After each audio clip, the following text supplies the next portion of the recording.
Hi అండి. Welcome back to my channel. ఈరోజు recipe వచ్చేసి వెజిటేబుల్ రైస్ అనొచ్చు, లేదా సింపుల్‌గా పులావ్ అని గూడా అనొచ్చనమాట.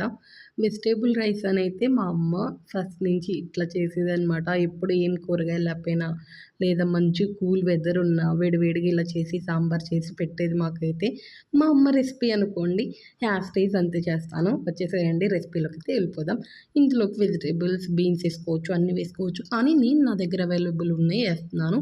పొటాటో, పచ్చిమిర్చి, ఆనియన్స్, టమాటోస్, క్యారెట్ అయితే వేస్తున్నాను. మీరు బీన్స్ వేసుకోవచ్చు, అంతే క్యాప్సికమ్ అన్నీ వేసుకోవచ్చు. కానీ మెయిన్‌లీ మా మమ్మీ ఇవే ఏసేదనమాట. ఇంకేమీ ఏసేది కాదు. ఎప్పుడన్నా రేర్‌గా బీన్స్ ఒకటి ఏసేదనమాట. సేమ్ యాజ్ ఇట్ ఈజ్ మా మమ్మీ రెసిపీ అన్నాను కాబట్టి అంతే చేసి చూపిస్తా, వచ్చేసేయండి. ఫస్ట్ అయితే నెయ్యేసుకుందాం. ఒక 2 టేబుల్ స్పూన్స్ నెయ్యేసుకుందాం. అంతే ఒక 2 టేబుల్ స్పూన్స్ ఆయిల్ కూడా వేసుకున్నాక హోల్ గరం మసాలా అనమాట. అంటే షాజీరా, బిర్యానీ ఆకు, లవంగాలు, దాల్చిన చెక్క ఒక ఇంచు అంతే, పువ్వు, యాలక్కాయలు వేసుకోవాలి. మంచిగా ఫ్రై అయ్యాక పచ్చిమిర్చి, ఆనియన్స్ కూడా వేసుకొని, ఆనియన్స్ కొంచెం మంచిగా ఫ్రై అవ్వాలనమాట. కొంచెం సాఫ్ట్ టెక్స్చర్ వచ్చేదాకా ఫ్రై అయ్యాక టమాటోస్, ఆలు, క్యారెట్ వేసేసుకొని మంచిగా మగ్గించుకోవాలి. ఒక 50% దాకా అయితే ఫ్రై అవ్వాలనమాట లైట్‌గా ఆయిల్‌లో. ఫ్రై అయ్యాక ఇందులో కొంచెం కలర్ కోసం పసుపు అయితే వేద్దాము.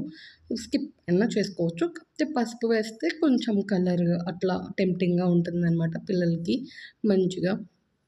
పసుపు కూడా ఫ్రై అయ్యాక 2 టేబుల్ స్పూన్స్ అల్లం పేస్ట్ అయితే వేసేసుకోవాలి. అల్లం పేస్ట్ కూడా మంచిగా ఫ్రై చేసేసుకోవాలి. అల్లం పేస్ట్ ఫ్రై అయితేనే పలావ్ మంచి స్మెల్ కానీ, టేస్ట్ కానీ వస్తుందనమాట. పచ్చిగా వేస్తే అంతే ఉండిపోతుంది.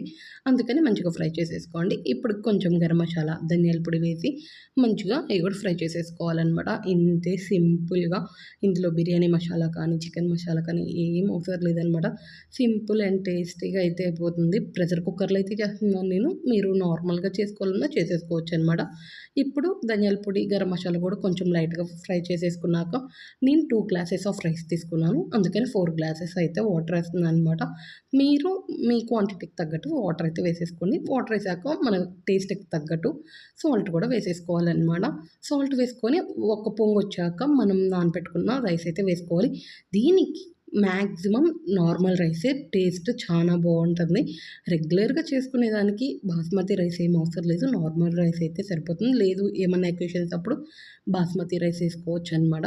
నాకు తెలిసి మెయిన్‌లీ ఈ రైస్‌కైతే బాస్మతి రైస్ కన్నా నార్మల్ రైసే పర్ఫెక్ట్ అనమాట. ఒకసారి ట్రై చేసేసేయండి. ఇప్పుడు విజిల్ పెట్టేసుకోవడమే అనమాట. విజిల్ పెట్టుకొని 4 విజిల్స్ అంటే రైస్‌ని బట్టి కూడా ఉండిద్దనమాట. 2 విజిల్స్‌కే ఒక్కొక్క రైస్ అయితే ఉడికిపోద్ది. అలా మీది ఎలా అనేది చూసేసుకోండి. నాకైతే 4 విజిల్స్ అయితే పట్టిద్దనమాట.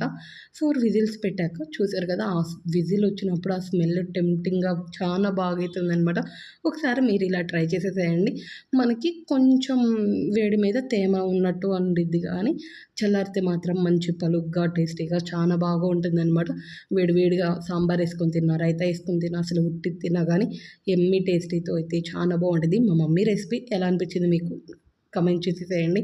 అంతే ఫస్ట్ టైం నా ఛానల్ చూస్తుంటే కంపల్సరీగా సబ్స్క్రైబ్ చేసుకొనెళ్ళండి. కమెంట్ చేసేసేయండి, లైక్ చేసేసేయండి. సైనింగ్ ఆఫ్ మీ భార్గవి, తెనాలి పిల్ల ఛానల్. ఓకే బాయ్ మరి. తెలుస్తాను నెక్స్ట్ రెసిపీతో మళ్ళీ కలుసుకుందాం.